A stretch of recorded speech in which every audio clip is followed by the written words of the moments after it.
adjust you, buddy. Yeah. Take this thing out there. Don't worry about it. Listen, this stage makes me look fat. You're going to be perfect. Oh. Put all up on here. I can relate. There you go. I got one finger back on Are you talking to your penis? It don't talk, it yells. There you go. Okay, so has everybody used the Face app filter yet? Oh, yeah. Has everybody used that to make yourself look older? I used that, and it upset me because apparently I started doing meth. I went straight to my mom's house and said, "There's no fucking reason I look this much like your pastor."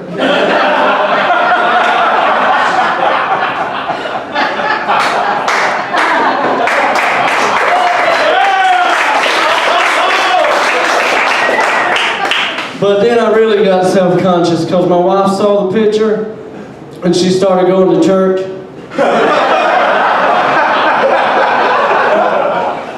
You know, I mean, I've never been the type of guy who could go to a bar and leave with a woman, which is why I completely quit going to bars with my wife. You know, because I was never taught about sex. You know, I was raised in a very conservative household. I just woke up with a hard dick. And I was scared. Because it weren't mine.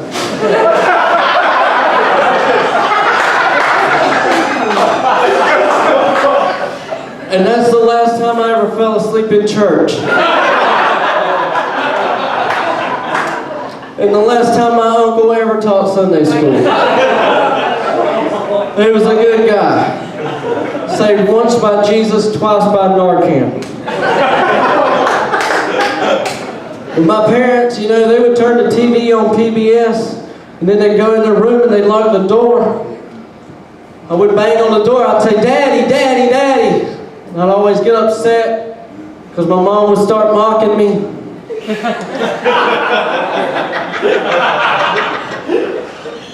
So the first time I was with a woman, you know, she said, "You got to put on protection." I said, "You mean PBS?" She said, "No, protection." So I turned on PBS. And looking back, it made me angry because I distinctly remember my dad making it through 2 episodes of Sesame Street. I just made it through this program sponsored in part by... You know, it was rough. It was rough being raised like that, you know? I've been trying to watch my figure, so I've been trying to drink less, been avoiding my triggers. But I'll be honest with you, I'm kind of starting to miss my kids. It's been a week, you'd think they'd catch on there and we're not playing hide and seek anymore. But having kids are great. You know, they make you realize things. They make you value things differently. Like the value of a laugh, or life, or affordable access to abortions. But you know, I love them. You know, I was destined to be an alcoholic because I was raised Southern Baptist. And if you don't know what that means, it's kind of like redneck Scientology.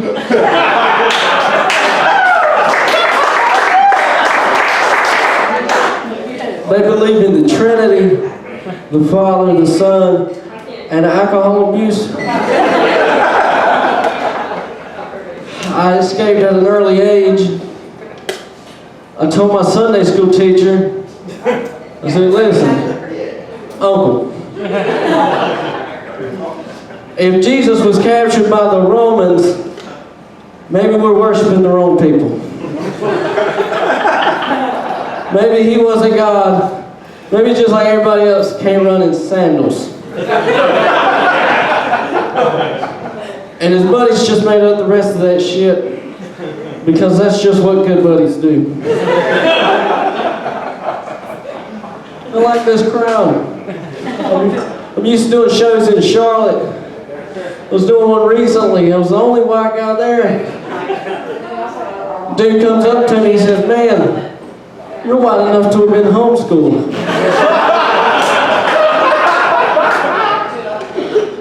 And that shit cut deep. Because I was homeschooled. By two people that dropped out of public school.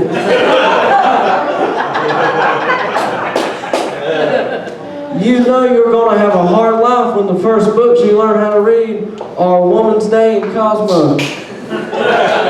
Thank you. But that's why I'm such an advocate for women's rights. Okay, that one ain't going good. We'll check that one off. If you can't tell by my overall appearance and demeanor, I grew up poor. You know what? You are the epitome of white privilege, Harrison. Harrison said he was doing pull-ups in his house. How high are your fucking ceilings?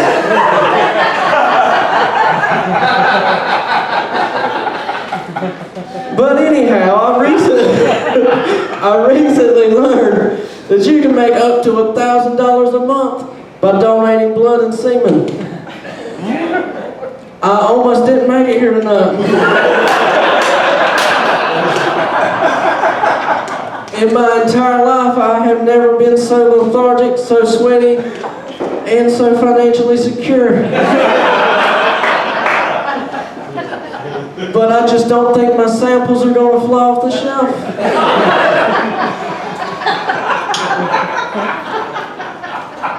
Thankfully, I haven't got to worry about that, because I've been married for 7 years.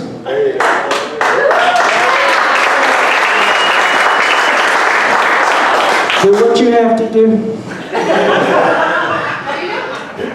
I've been with her for 10 years. 10 years ago, she was super jealous, and I thought that shit was super cute. After 10 years, that shit ain't cute.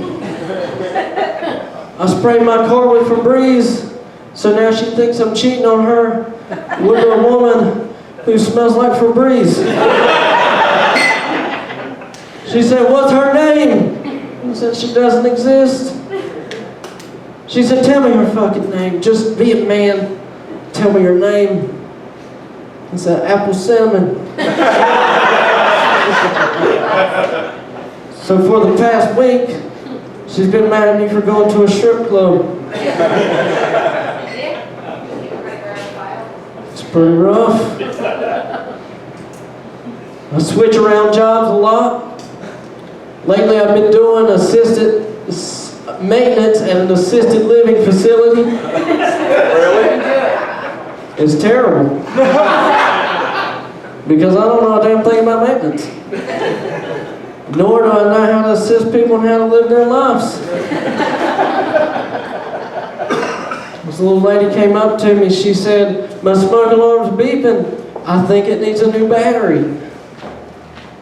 It's hard to get pumped up to fix people's problems when you know they'll probably be gone in a week.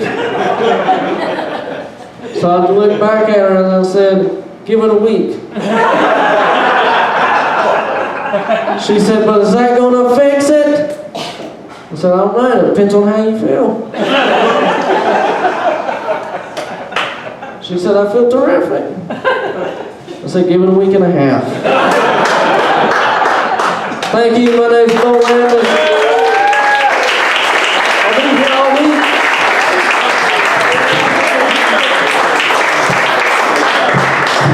One more time for Bo, please.